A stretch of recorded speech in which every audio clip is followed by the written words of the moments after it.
My wife wants to have a baby with a man I can't stand, and I'm realizing he's starting to worm his way into our lives for good. My wife Lori, 34F, and I, 35M, have been together for 16 years and married for 13, and our relationship has been open since the day we met in college. About 8 years ago we met another couple named Kyle, 34M, and Andy, 33F, who were also open and poly, and we hit it off right away.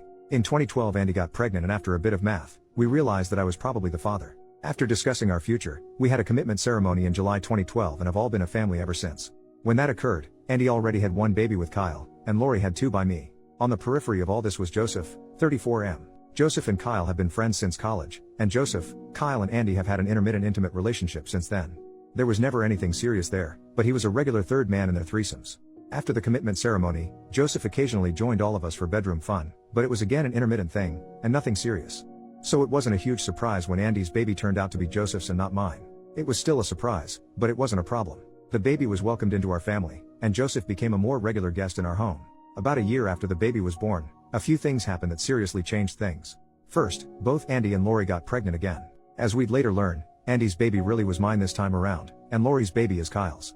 Shortly after that, Joseph was involved in a very serious motorcycle accident. He was hospitalized for nearly 2 months, lost his job, lost his apartment, and needed a lot of help. We ended up moving him in as a temporary thing to help him out. That was a year and a half ago. He's still here. Kyle is happy to have his old friend around all the time. The women both like him a lot. The love making is great between all of them, etc. 3 days ago, Lori was hinting around that she needed to talk about something serious but didn't know how to broach it. After a bit of discussion, it came out. She wants to have one more baby. And not just anyone's baby. She wants to have Joseph's baby. She wants to go off the pill, and have Kyle and I either abstain from being intimate with her, or to have only rubber protected love making until Joseph gets her pregnant. When I asked her why, she just shrugged her shoulders and said that she loved him too, and that it was only fair. She said that Andy had a child by each of the three of us, and that she wanted to have a child by each of us too. After a bit more discussion, it came out that the idea was his, and that he was feeling left out because he didn't have a child with her. Putting aside the childish notion that babies should be created solely to placate someone's sense of fairness, I have a few serious problems with this. First, we already have 6 kids in the house, which is already a bit much at times.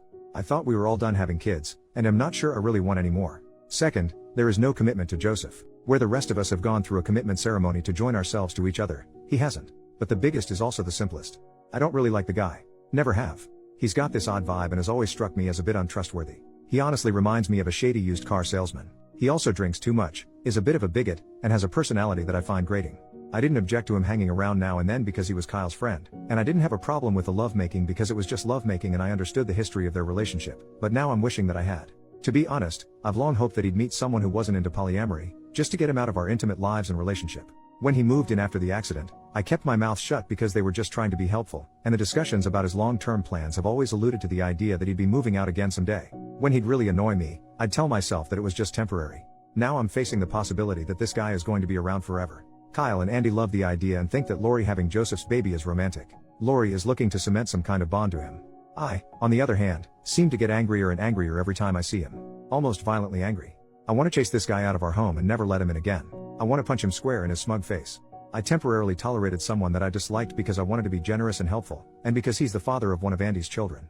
Now because I didn't want to be a jerk and consign a disabled man to homelessness, he's worked his way into our relationship and seems quite content to stay there forever. If this pregnancy happens, I know he'll never move out. How do I even begin to approach this? I don't really care if Joseph gets hurt in this, but every other solution seems to lead to the other people in my family being miserable, them being angry with me, or me living in silent misery. I can't see any way to resolve this that doesn't involve hurting those I love, or hurting myself. Does anyone have any insights or suggestions?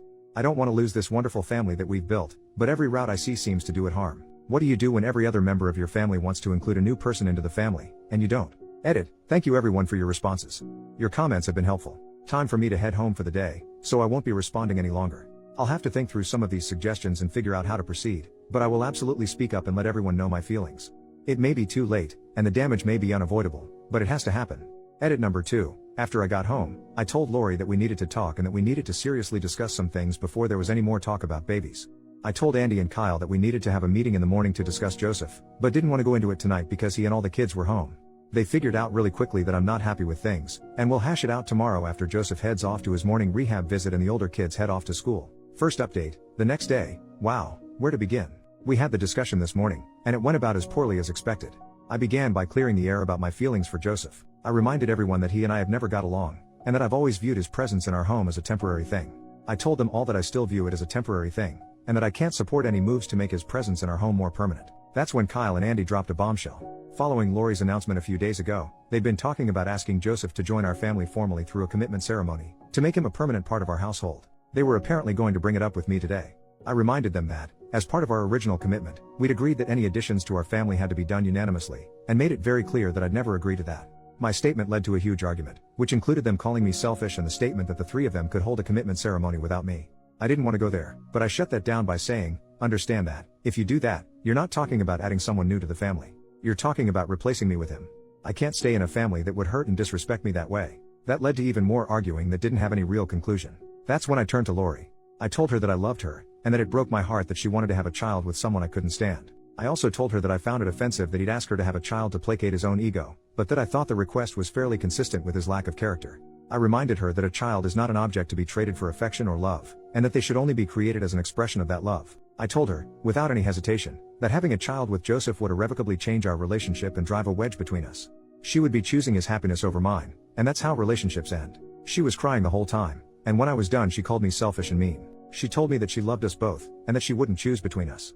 She flat out said that she wanted to have one more baby, that she'd already talked to Joseph about it, and that she wasn't going to go back on her word. She then offered to get rid of the exclusive part, saying that she was willing to go off the pill and be intimate with both of us, letting fate decide the baby's paternity. I told her this was unacceptable, reminded her that I'm her husband and family, and he's not, and said that in not making a decision she was actually making a choice. I told her that I'd be more than willing to have another child with her, but that having a child with Joseph would be the end of us. And then I went to work. The discussion didn't really change anything or lead to any firm decisions, but the information is now out there and everyone knows where everyone else stands. We'll see where everything goes from here. Final update, one more day later. Well, in the day since my last update, a lot has happened. Some genuinely surprised me, and it looks like my family will be changing a bit, but things appear to be settling down. I should mention that this will be my last update. I mentioned to Lori that I'd been discussing our situation on the Reddit Poly group, and she wanted to read it. After bawling her eyes out as she read through it, she apologized to me for everything, and we spent the night together. No lovemaking, just holding each other all night. This morning she asked me to not discuss this anymore until we get everything worked out, but said I could post one final update. So where to begin? First, Joseph is moving out. Yep, it actually happened. And the shocking thing? It was his idea. He finally demonstrated some of that nice guy personality to me that I've never been able to connect with. I knew that Joseph would be home when I returned from work yesterday, and I was honestly expecting the worst. I was sure that someone would have clued him in on our conversation and expected him to react with his usual jerk persona. It didn't happen. Instead, a few minutes after I came home, Joseph walked into my room and asked me to join him in the backyard for a conversation. I was expecting a fist fight, but got an apology instead. He admitted that we've never got along, and admitted that he's never liked me either, but said that he didn't feel right about coming between me and Lori. He went on to talk about how happy his son is in our family, and how he didn't want to destroy that family. At the same time, he talked about how much he loved living with his son, and how he really didn't want to go back to only seeing him once a week. I'd never thought about that. In the end, he proposed a solution that I accepted. There's a nice apartment complex about 2 blocks from our house, and he wants to get an apartment there when he lands a job. He's pretty good at what he does and already has some job leads, so he anticipates that will happen pretty soon. He can visit our house whenever he wants during the week. I'm at work anyway, and can spend up to 2 nights a week at my house to be closer to his kid. If he does it right, that means he could still potentially see his son 7 days a week, while I only have to deal with him for 2. It's a great solution that gives us both what we want. He's also already told Lori that he doesn't want to have a baby with her, so that's now off the table. He actually admitted that he wanted to have a baby with Lori, but said that he didn't want to stick her into the middle of a conflict over it. And then we had a beer together. I didn't even complain when he handed me one of his piss water Coors Lights. Totally not kidding, this guy really does fit certain stereotypes. My low opinion of the guy went up a notch.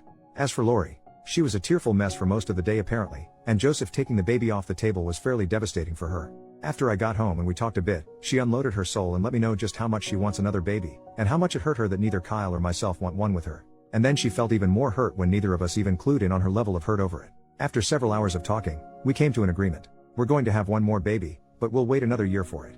And, interestingly, she wants it to be mine, not Kyle's or Joseph's.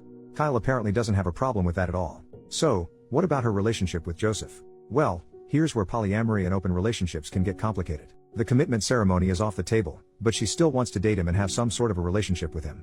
No babies, no pregnancy, just love and lovemaking now and then. She won't ever sleep with him when he's staying over at our house, but she'll still be going out on dates with him, visiting him at his place from time to time, and will be staying overnight on occasion, like, maybe once a month. While I have to admit that I'm still not totally thrilled with that, it's really just going back to the relationship they had before he moved in with us. I'll tolerate it for her happiness. Andy, on the other hand, is a problem. She is still furious with me over all of this and isn't showing any signs of backing down. In a way, it's understandable. She's had an intimate and emotional relationship with Joseph since she was 21 years old, and is the mother of his child, so she was really looking forward to him becoming part of our family and was deeply hurt by my rejection. Kyle told me last night that she had even talked about leaving the family over it and moving in with Joseph, but that it was just angry talk. Right now, I can only get cold stares and slam doors from her. I really don't know how this is going to resolve itself, but for the sake of our daughter, I'll never stop trying. I stuck her in the middle of a fight between the fathers of two of her children, two men she loves, and she's furious at me for even forcing the choice. It may take some time for both of us to work through it. Kyle is a bit of a different story. He admitted that he knew Joseph and I didn't get along, and apologized to me for not talking to me sooner to make sure I was okay with everything. He apparently blames himself for the arguing, thinking that it was his job to run interference since Joseph was originally his friend, and I'm a life partner in his family. I told him not to worry about it because it was my fault that I didn't bring it up myself. Then we had a beer, Sierra Nevada West Coast Porter this time. Kyle has much better taste. So, with that, I'm going to wrap this up. I'd like to thank you all for your insights, commentary, and for putting up with my venting. Hosting this here gave me a place to mentally work through some of these issues before I broached them with my family, and probably saved me from making some very ugly comments and choices. I genuinely appreciated reading your responses, and I know that Lori found many of your comments eye-opening and insightful as well. She loves the thought that we're a tribe. Because someone requested it, we may come back and do an Ask Me Anything at some point about the emotional and family dynamics of living in a large poly and tribal household, but we need to finish working through the current situation first. Much love to you all.